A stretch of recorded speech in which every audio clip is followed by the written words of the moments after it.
See you in the garden.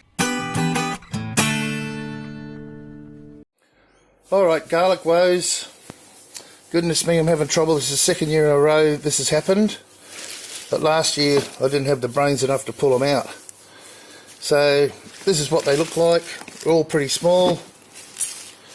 So they look like this. Now you can see here they're just starting to rot in the ground. And basically this is what I'm going to end up with.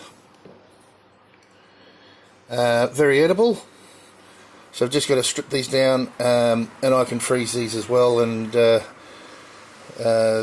they do very well if you just fry them in olive oil and butter. Beautiful. Anyway, that's the story on my garlic this year.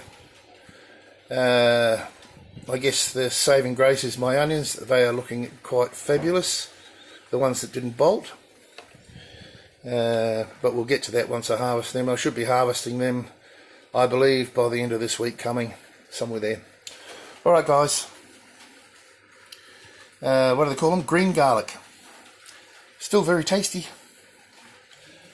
Okay guys, bye.